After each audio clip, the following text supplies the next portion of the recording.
بسم اللہ الرحمن الرحیم، السلام علیکم۔ امید ہے آپ سب خیریت سے ہوں گے۔ آج جس موضوع پہ بات ہوگی وہ ہے ذکاوت حس۔ اس کا مطلب ہے حس کا بڑھ جانا۔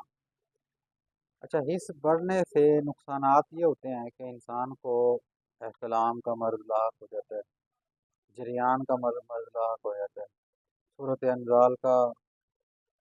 انزال پیدا ہو جاتی ہے، اور منی پانی کی طرح پتلی ہو جاتی ہے، جس کی وجہ سے انتشار بھی کم ہو جاتا ہے۔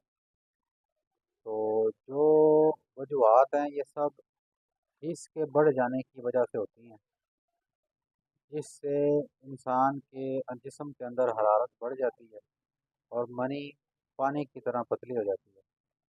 منی پتلی ہونے کی وجہ سے جریان کا مسئلہ بن جاتا ہے، احتلام کا مسئلہ بن جاتا ہے، اور صورت انزال کا، قوت باہ میں کمزوری کا، سر میں درد، آنکھوں میں درد، جسم میں درد، بھوک کا کم لگنا، قبض کا ہونا، ہر ٹائم پریشان رہنا، بوجھے بوجھے رہنا، اور ہمیشہ ہر وقت غصے میں رہنا۔ تو یہ نشانی ہے کہ اس کا بڑھ جانے کی۔ تو اس کا جو علاج ہے نا، بہت ہی مختصر سا ہے اور بہت ہی آسان ہے، اور ہے بھی بڑا ہی آسان، بہت ہی چھوٹا سا نسخہ ہے۔ ایک تو آپ نے لینی ہے 50 گرام ککر کی پھلی، 50 گرام، اور کشتہ شاخ مرجان وہ 10 گرام، دونوں کو مکس کر لیں۔ بڑے سائز کے کیپسول بھریں، 2 کیپسول صبح، 2 دوپہر، 2 شام پانی کے ساتھ دیں۔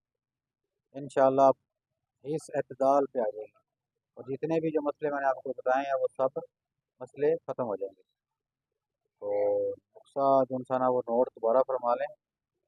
ککر پھلی، کچی ککر پھلی، کچی، تو سائے میں خشک کرنی ہے، اس کا پاؤڈر بنا لینا ہے 50 گرام، اور 10 گرام کشتہ شاخ مرجان۔ یہ کسی بھی پنسار کی دکان سے آپ کو مل جائے گا، شاخ مرجان کا کشتہ اور ککر پھلی، دونوں چیزوں کو 50 گرام اور 10 گرام باریک پیسیں، پاؤڈر کریں، اور اس کے بڑے سائز کے کیپسول کریں۔ 2 صبح، 2 دوپہر، 2 شام، کھانا کھانے سے 1 گھنٹہ پہلے پانی کے ساتھ دیں۔ انشاءاللہ اس اعتدال پہ آ جائے گی، اور جو یہ مسئلے بنتے ہیں وہ بالکل ختم ہو جائیں گے۔ تو ہمیں یاد رکھیں، اپنا خیال رکھیں، اللہ حافظ۔